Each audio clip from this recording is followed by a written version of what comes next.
Kabanata 681. Ikaw, angal ni Daryl habang nakaturo sa Abba's Mother Serendipity. Inangkin mo na ikaw ay mula sa ilang tinaguriang mga sikat na sekta. Ngunit hindi mo man ako papayag na ipaliwanag ang panig ko sa kwento.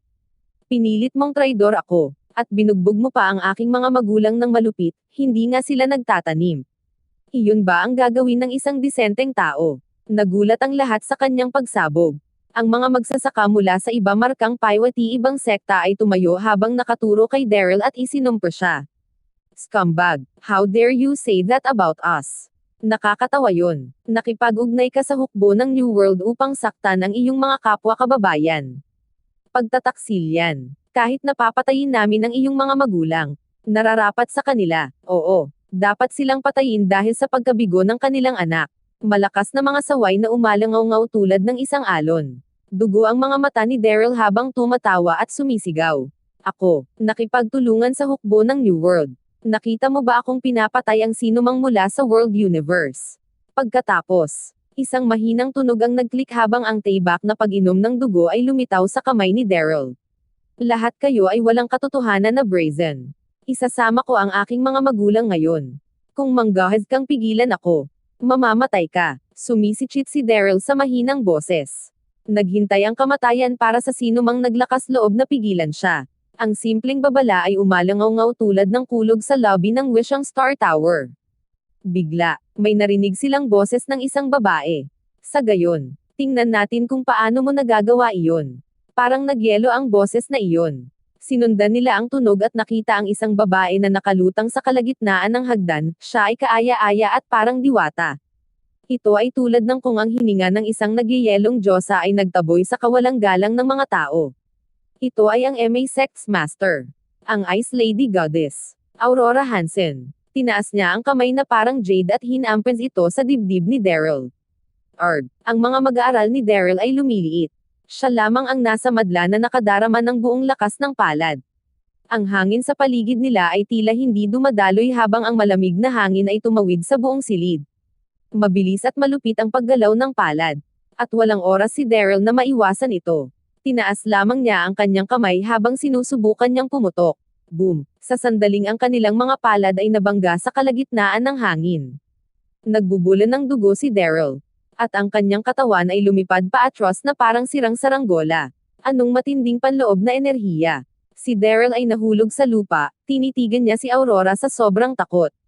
Siya spoutad isa pang subo ng dugo, naramdaman ni Daryl na parang masisira ang meridian sa kanyang katawan. Ibaba mo siya, malamig na utos ni Aurora. Maraming mga disipulo ng MA ang lumakad papunta kay Daryl at tinali siya. Masakit ang puso ni Daryl, walang nagtitiwala sa kanya. Nang malaman ni Daryl na ang kanyang mga magulang ay nahuli, nais niyang pangunahan ang Elysium Gate sa atake laban sa mga sekta na kinuha ang kanyang mga magulang, nais niyang iligtas sila.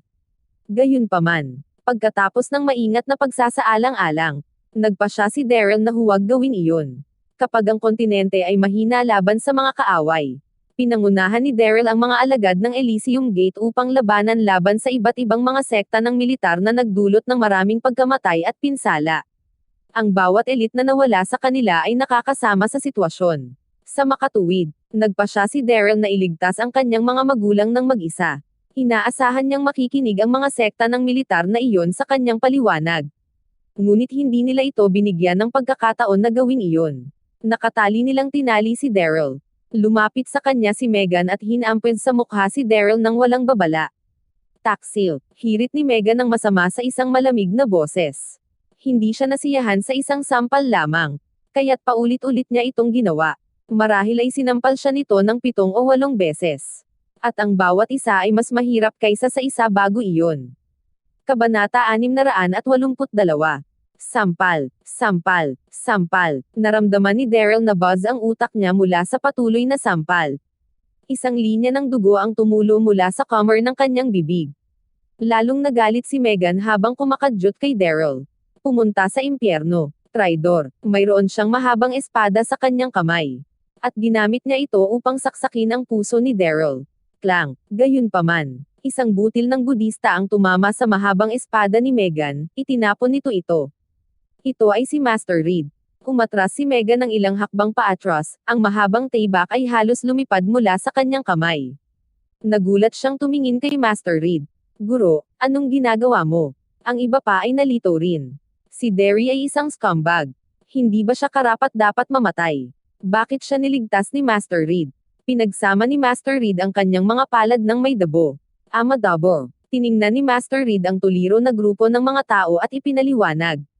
Kahit na nakagawa ng isang karumal-dumal na krimen si Daryl, maaari pa rin namin siyang magamit sa aming kalamangan dahil narito ang kaaway.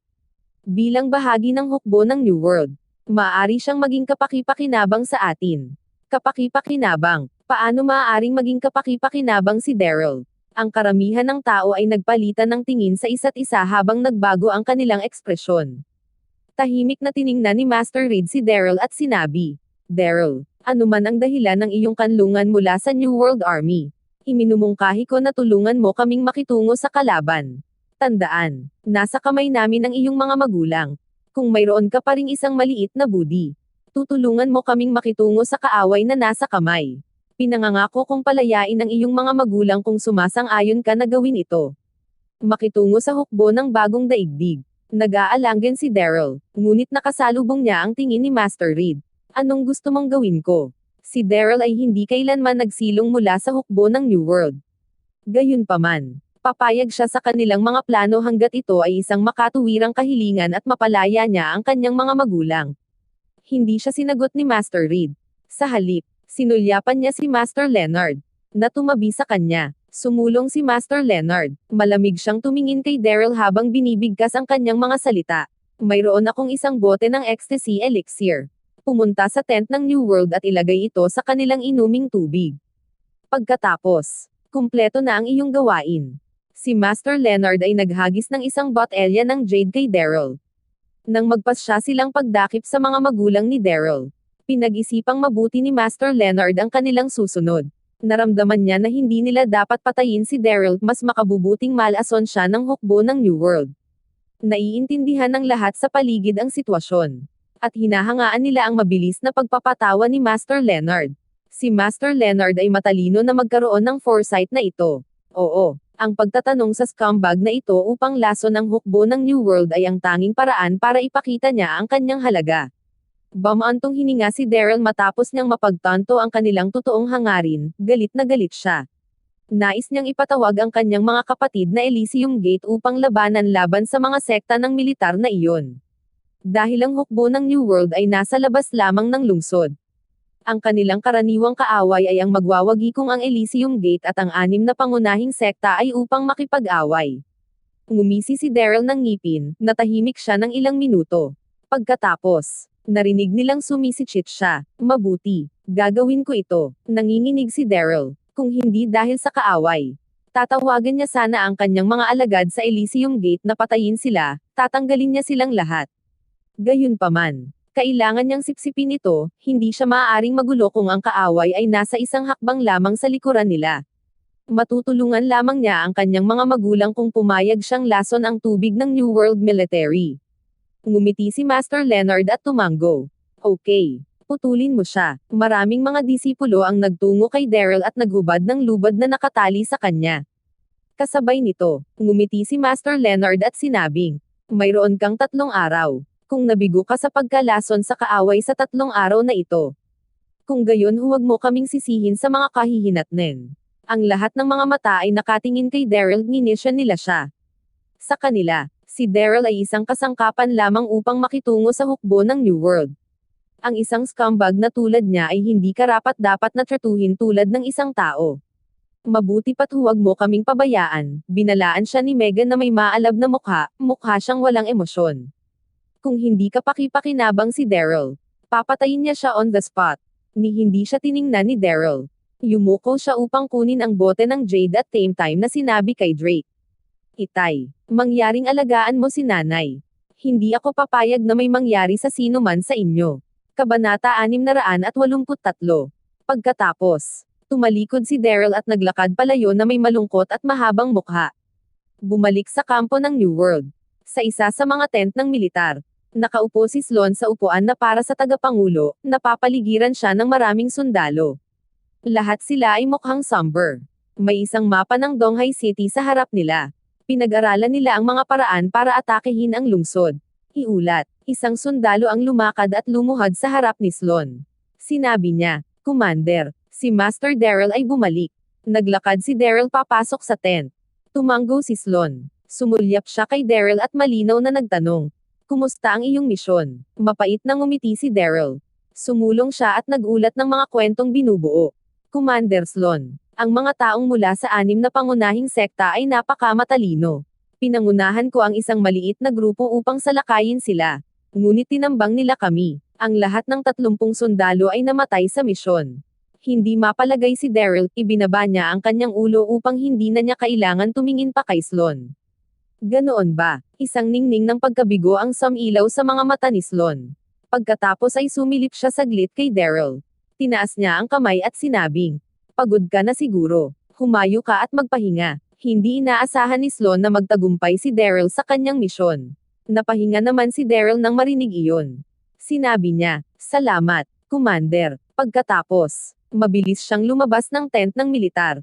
Bumantong hininga siya sa ginhawa. Nang nasa labas na siya, huminga ng malalim si Daryl habang hawak-hawak niya ng mahigpit ang botelya ng jade sa kanyang kamay. Kailangan kong itakda ang lason ng mabilis. Ang bawat segundo ng pagkaantala ay pagpapahirap para sa kanyang mga magulang.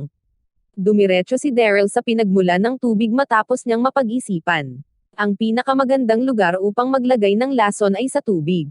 Gayunpaman, napatulala si Daryl pagkarating niya sa mapagkukunan ng tubig. Mayroong daan-daang mga piling kawal na nakapwesto sa paligid ng pasukan na may karatulang nagsabing, "Walang entry." Ang mga lumalabag ay parurusahan ng batas militar. Damit, Maceland sila. Nakaramdam ng panghihina ng loob si Daryl. "Master Daryl, walang pinapayagan dito ng walang pahintulot mula sa Commander-in-Chief. Mangyaring umalis." Sinabi ng isang sundalo habang paakyat siya kay Daryl. Ang tubig at pagkain ay nangungunang kahalagahan ng kampo ng militar. Si Sloan ay isang kalmado at binubuo ng pinuno. At palagi siyang nag-iingat ng labis upang matiyak na ang kanilang mapagkukunan ng tubig ay mananatiling malinis at ligtas. Mapait na ngumiti si Daryl at umalis na. Walang paraan na maaari niyang lason ang mapagkukunan ng tubig. Ano ang magagawa niya? Labis na inis si Daryl. Biglang sumigaw ang isang sundalo. "Sinong nandyan?" Agad na tumingin si Daryl ng maaga. At siya ay lubos na natigilan. Nakita niya ang isang babae na may mahabang berdeng damit, gumala siya sa pasukan ng kampo na para bang may hinahanap siya. Ito ang kampo ng militar ng New World. "Lumayo ka." Maraming mga sundalo ang sumugod at inilabas ang kanilang mahabang mga espada habang sinisigawan nila ang babae. Kahit na sila ay sumigaw, ang mga sundalo gok sa babae. Naglaway sila sa kanyang kagandahan. Ang babae ay mga 30 taong gulang. At siya ay napakarilag. Para siyang diwata. Napansin ni Daryl na ang babae ay may puting token ng jade sa baywang. Natigilan siya nang makita niya ito. Kung tama ang naalala niya, nagdala din ng maliit na puting jade token ng Little Fairy sa baywang nito. Nariyan ba ang babaeng iyon upang hanapin siya? Kabanata 684. Sumulyap si Daryl sa babae at pagkatapos ay bumalik sa kampo. Pagpasok niya sa kanyang tent, nakita niya ang Little Fairy, mukha siyang mapanglo. Ngumiti si Daryl at sinabing, "Darling, bumalik ako." Nabulabog si Daryl sa sitwasyon. Ngunit nang makita niya ang Little Fairy, pakiramdam niya ay mas lundo siya at nais siyang parkahin. Namula ang babae at nagmura sa kanya. "Umalis ka. Sino ang tinawag mong darling?" Inis si Little Fairy. Nakulong siya sa isang kampo ng militar at walang ideya kung kailan siya makakalabas dito. Ngumiti si Daryl at sinabi, "Ganyan ba kausap mo sa hobby mo? Gusto mo bang ilabas kita?" Ang Little Fairy ay tumingin ng kaakit-akit noong siya ay asar. Agad siyang tumayo at tuwang-tuwa na binulales. "Oo." Pagkatapos, tiningnan niya ng masigla si Daryl. "May naisip ka bang paraan upang mailabas ako mula rito?" Ang kanyang magagandang mga mata ay nagpakita ng isang pagkamapilit habang siya ay nakiusap sa kanya. Kahit na isang araw at isang gabi lamang ang ginugol ni Irene sa kampo. Mababaliw na siya. Nais niyang umalis ng masama kaya't pinangarap niya pa ito. Sa pagkabigo niya, ngumiti si Daryl at umiling. Hindi pa. Kahit na ang mapagkukunan ng tubig ay mahigpit na binabantayan sa kampo. Paano siya maaaring makalusot ng isang magandang babae doon? Ikaw, galit na galit si Irene. Kinakabahan niyang tinapakan ang mga paa nang mapagtanto na niloko siya. Sinabi ni Daryl, nga pala, nasa labas ako ng kampo ngayon at nakita ko ang isang magandang babae sa pasukan. Nakasuot siya ng isang mahabang berdeng damit na may isang puting token ng jade sa kanyang baywang. Pareho ito sa nasa baywang mo. Ano, nang marinig niya iyon. Kilig na kilig si Little Fairy. Pang-anim kong kapatid iyon. Wendy. Tama yan. Ang ika-anim na engkanto ng Fuyao Palace. Na si Wendy, ay gustong magsuot ng berde. Nababahala siyang tumayo. Anong gagawin ko? Ang aking pang-anim na kapatid ay dapat na dumating para hanapin ako dahil hindi ako nakabalik sa loob ng 2 araw. Nakulong ako sa kampong ito na may mga mahiwagang hadlang. At walang paraan upang makalabas dito. Anong gagawin ko? R**6. Kapatid niya yon. Natigilan si Daryl. Gayunman, mabilis siyang nakabawi at ngumiti. Inaliw niya ang Little Fairy. Huwag kang mag-alala, darling. Maaari kong makuha siya upang makilala ka.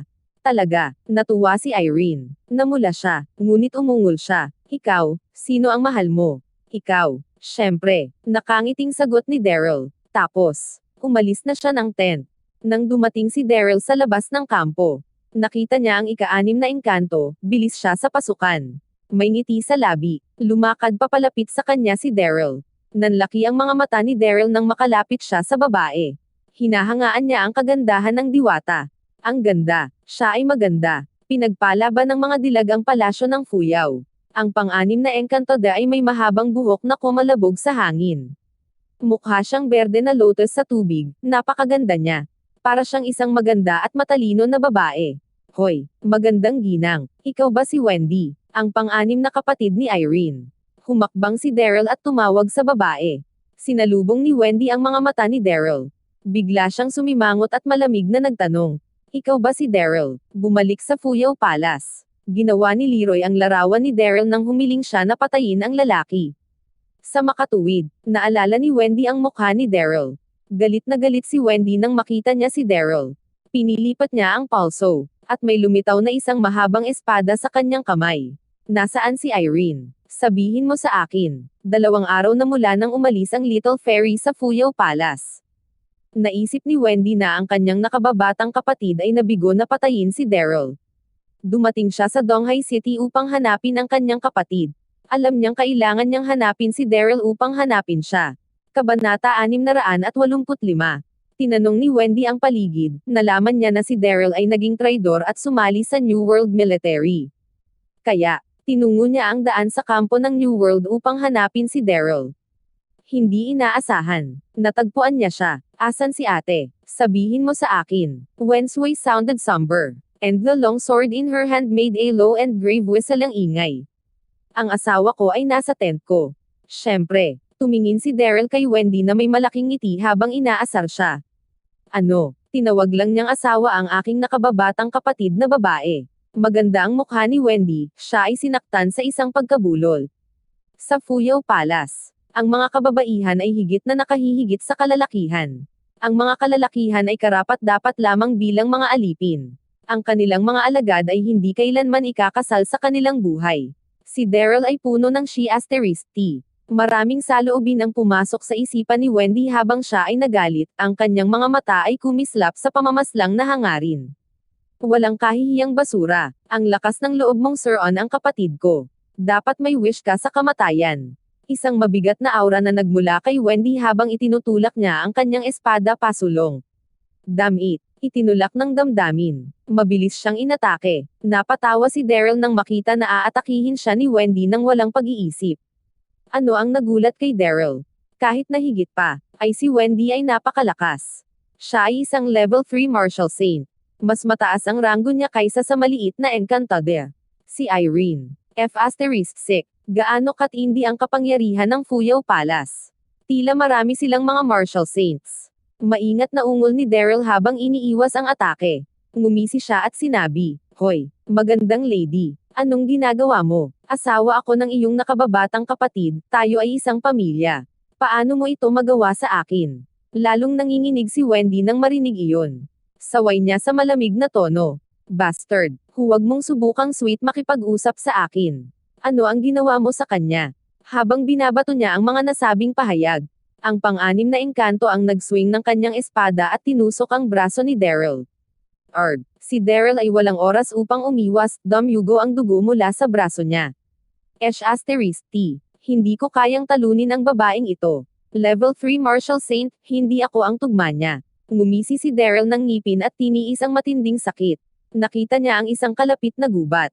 Ang kanyang mga mata ay nag-flash ng isang ideya ang dumating sa kanya, dumiretso siya sa kakahuyan. Paano ka nakakatakas? Sigaw ni Wendy at mabilis siyang hinabol. Bang, bang, bang, tumakbo si Daryl sa kakahuyan. Habang tumatakbo siya, iniunat niya ang kanyang kamay at ginamit ang lakas mula sa kanyang palm upang magpadala ng mga puno sa lupa. Mabilis niyang na-deploy ang isang trap formation. Alam niyang hindi siya maaaring manalo sa isang laban sa babaeng iyon, maaari lamang niyang ilagay ang kanyang pananampalataya sa pagbuo. Ang trap formation ay tinawag din na formation ng dalawang partido. Ang porma sayo na iyon ay isa sa pinakamababang pag-deploy. Sino mang may alam ng kaunti tungkol sa pagbuo ay madaling malulutas ito. Pumusta si Daryl na walang alam si Wendy tungkol sa pagbuo na iyon. Sa kabilang banda, hindi alam ni Wendy ang ginawa ni Daryl. Nang matapos ang pagbuo, napagtanto niya na may mali. Ang distansya sa pagitan nila ni Daryl ay mas mababa sa 10 metro. Ngunit hindi niya siya maabutin.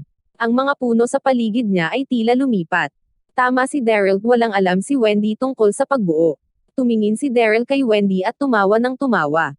Sinamantala niya ang kanyang kapabayaan at sumingit sa likuran niya at mabilis na tinatakan ang kanyang mga akupo. Ang katawan ni Wendy ay humihigpit at hindi siya makagalaw, ni hindi niya maiangat ang mga daliri niya. Abangan ang susunod na kabanata. Maraming salamat po.